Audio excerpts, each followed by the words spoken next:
मैं डॉक्टर आचार्य विश्वकर्मा आज वातावरण में फैली हुई समस्याओं को देखते हुए हेल्थ स्वास्थ्य के बारे में मैं जो कहने जा रहा हूँ वह मेरे व्यक्तिगत अनुभव हैं।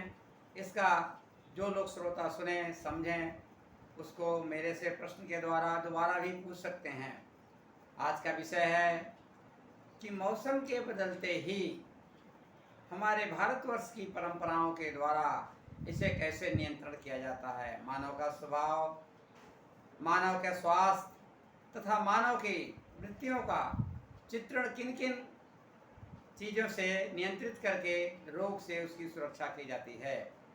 इसके चलते इस भारतवर्ष में अनेक उपाय किए हैं, क्योंकि भारतवर्ष सनातन धर्म को मानने के साथ साथ सबसे पहले पूरे विश्व में सबसे पहले इन चीज़ों के ओर ही ध्यान दिया है कि मानव की आयु किन किन कारणों से दीर्घ की जा सकती है, लंबी की जा सकती है। इस पर अनेक प्रोग्राम, अनेक आविष्कार करते हुए उन्होंने बहुत सारी चीज़ों किया।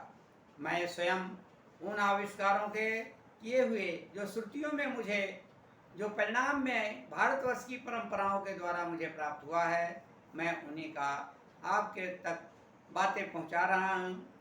और साथ ही साथ ये भी कहना चाहूँगा कि आप अपने जीवन में क्या चीज़ दैनिक क्रियाओं के साथ जोड़ सकते हैं जिससे कि आपकी आयु सुरक्षित, स्वस्थ और निमित्त हो सकती है। अब हम मौका पर आ जाते हैं कि इस चीज़ को कि मौसम जिस तरह से होता है, हमारे देश के परंपरागत बहुत सारे चीज़ों के खान पान, रहन सहन, सुरक्षा विधि, मौखिक परंपराओं के द्वारा प्रेरित किया जाता है। समुद्री किनारों के द्वारा मौखिक परंपराएं अलग हैं, पहाड़ के रहने वाले लेगों में परंपराएं अलग हैं, और समतल में रहने वाले लोगों के लिए परंपराएं अलग हैं। यदि यह परंपराएं केवल मनुष्य के स्वास्थ्य और उनके जीवन को दीर्घायु करने के दृष्टिकोण से बनाई गई हैं। समतल के रहने वाले लोगों के लिए औषधियाँ अलग हैं और उपचार अलग हैं, पहाड़ी स्थान के लिए अलग हैं और समुद्री किनारों के लोगों के लिए रहने के लिए अलग हैं। उनमें कुछ कॉमन पद्धतियाँ ऐसी हैं, कुछ सामान्य वस्तु स्थिति को प्रयोग करने के लिए चीज़ें अलग हैं।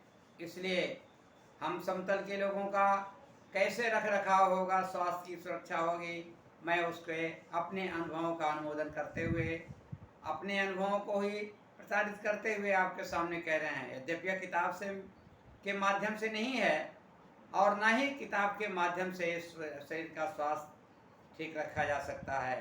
यह केवल स्वयं आप एक अपने जीवन के लिए स्वयं एक पुस्तक हैं, एक अनुभव है और इसलिए करते हैं।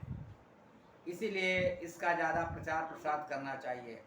हमारा भारतवर्ष इस कलयुग के समय, इस वर्तमान युग के समय, जैसा कि कलयुग मशीनरी युग है, इसलिए मशीन के द्वारा हर चीज़ को इतना उत्पादित कर दिया गया है कि सही चीज़ों को भी गलत चीज़ों के माध्यम से उसका उत्पादन बढ़ा करके संसार में प्रयोग करने हैं, जो कि सदा गलत है। देहात के लोग शहर की अपेक्षा कम बीमार होते हैं, उनकी आयु लंबी हो या न हो वह बात दूसरी है, क्योंकि सबके घरों के खान पान, रहन सहन इत्यादि सारी चीज़ों की व्यवस्था है। मैं तो एक वैद्य, एक उपचारक तथा स्वास्थ्य की रक्षा करने के लिए के निमित्त ही आपसे बोल रहा हूँ। इसलिए जैसे ही मौसम आता है, मौसम के समय अनेक प्रकार की जड़ी बूटियाँ जो आपको स्थानीय तौर पर मिल जाती हैं, खाने की पद्धतियाँ बदल जाती हैं, क्या सुरक्षा करनी चाहिए, क्या नहीं करनी चाहिए, इस पर ही आपको मैं चर्चा करूँगा। जिस समय बारिश शुरू होती है, भारतवर्ष के अंदर सारे त्यौहार शुरू हो जाते हैं। यह महीना आषाढ़ से शुरू होता है। आषाढ़ मास में हवाएं भी अलग चलती हैं। आषाढ़, सावन, भादव 3 माह ऐसे हैं जो जल पूरित होते हैं।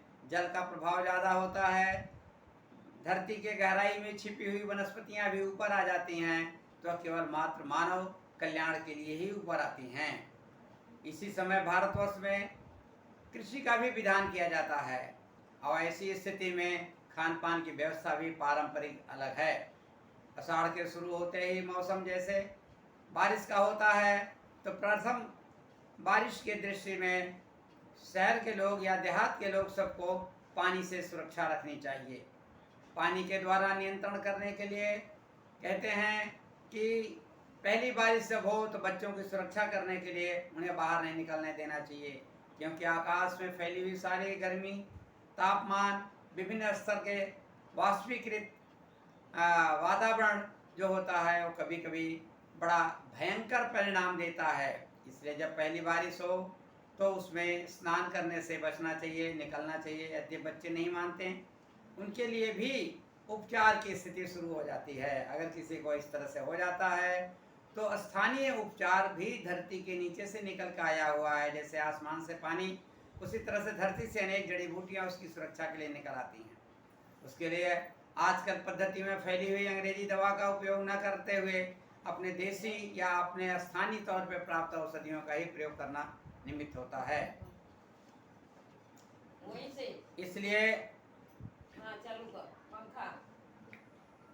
इसलिए इन चीज़ों को देखते हुए मैं उन चीज़ों का प्रयोग करता हूँ जो कि आषाढ़ सावन में अनेक त्यौहार शुरू हो जाते हैं। त्योहारों में क्या खाना चाहिए? बारिश के दिनों में दही का प्रयोग वर्जित कर दिया गया है, और मर मसाले जितने भी हमारे रसोई के सामान की व्यवस्था उचित कर दी जाती है। सीलन के स्थान के लिए धूप बत्ती, अगरबत्ती या हवन की व्यवस्था कर दी गई है। इत्यादि सारी चीज़ों के लिए एक क्रम हम आपको बता रहे हैं कि मौसम के समय चर्म रोग तथा वायु रोग बहुत ज़्यादा हो जाता है। इस चीज़ को देखते हुए सबसे प्रथम दृष्टिकोण में आपको खाने की व्यवस्था का प्रयोग बताया जा रहा है। सामान्य रूप से जो दैनिक क्रियाओं में रोजाना खाते हैं, पीते हैं, करते हैं, प्रयोग करते हैं, तो उसमें पानी मध्य सबसे ज़्यादा होता है। पानी के लिए यदि आयुर्वेद ने पीने की व्यवस्था न लिखे हुए निराजल की व्यवस्था के बारे में बात किया है, इसलिए उस पर भी ध्यान देना चाहिए। और अगर आप कुएं का पानी, तालाब का पानी या नदी का पानी पीते हैं तो उसको एक दृष्टि में उबालिए, क्योंकि उसमें कीटाणु भी हो सकते हैं। पानी को उबाल के और जब तक गर्म रहे तभी तक उसको सेवन कीजिए। सूखी सब्जियां, इस समय हरी सब्जियां बहुत ज़्यादा आ जाती हैं, सारी सब्जियों का प्रयोग कीजिए। जो आपकी रोज़मर्रा की चीज़ों में है उसमें जल कम होता है, क्योंकि उसमें बाहरी जल को मिलाने के लिए बहुत कम मात्रा में कहा गया है। वह स्वयं के जल से हो जाता है, क्योंकि उस समय प्राप्त जड़ी बूटियों के जो जड़ियाँ हैं वह अपने गुणवत्ता के साथ शरीर का हिसाब, मानव जाति के हिसाब से परंपरागत वह अपने में जल संचित करके ले आती हैं। उन्हीं के प्रयोग से रोग की कठिनाई को आसानी से ठीक किया जा सकता है। तो हम इतना आपको कहते हुए इस बात का बार बार बताना चाहेंगे कि उपचार के लिए सर्वप्रथम दृष्टिकोण में आप अपने परंपरागत चीज़ों का अनुमोदन करें, परंपरागत चीज़ों को खाएं और उसका ध्यान रखें, तो आप रोगी ही नहीं होंगे। जब रोग नहीं होंगे तो आपका आयु क्षय नहीं होगा। और अगर उसके उपयोग के लिए, उपचार के लिए यदि विदेशों में बनी हुई दवाइयाँ या विदेशी सिद्धांतों में मान लेते हैं तो शरीर का क्षय ही होता है और उसका संचय नहीं हो पाता है। और शरीर जब क्षय होता है तो आयु कम हो जाती है, क्योंकि वायु के द्वारा शरीर की, प्राण की रक्षा की जाती है। यद्यपि उसमें पांचों तत्व इस तरह से मिले होते हैं, शरीर के निर्देश के हिसाब से मिले होते हैं, जन्म के हिसाब से होते हैं, परिवार के हिसाब से होते हैं, और स्थानीय वातावरण के हिसाब से शरीर की रचना होती है। जो जन्म के बाद और जन्म के पहले पोषित की जाती है शरीर, उन सभी पर वर्तमान का प्रभाव ज़्यादा होता है, इसलिए उसका निदान भी प्रकृति वहीं पर देती है।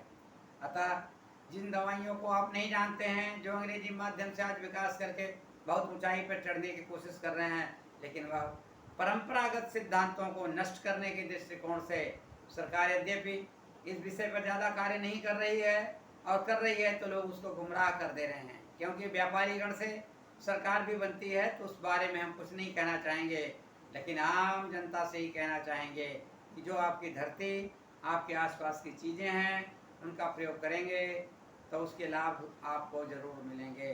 इसी के साथ यह छोटी सी वीडियो अगर सुनने की पसंद आती है आपको, तो आप अपने रोग के निदान के लिए भी प्रश्न कर देंगे। आपको फ़ोन नंबर उपस्थित है, उसमें प्रश्न के लिए जो दवाइयाँ आप बना लेते हैं, जिन रोगों को आप चर्चा कर लेते हैं, उनकी चर्चा तो आप करें ही, स्वयं करें। अगर नहीं समझ में आता है तो फ़ोन के माध्यम से या वीडियो के प्रश्नोत्तरी के माध्यम से आप जान सकते हैं, पूछ सकते हैं।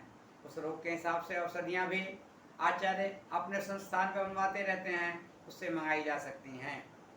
इसी के साथ इन बातों को पूर्ण विराम करते हुए अगली प्रश्नों के हिसाब से आपको अगला प्रश्न तैयार किया जाएगा। यद्यपि औषधियाँ नहीं बताई गई हैं, क्योंकि रोग ही नहीं मालूम है, और बगैर रोग के जाने मूल्यांकन किए हुए औषधियों का बताना उचित नहीं है। धन्यवाद।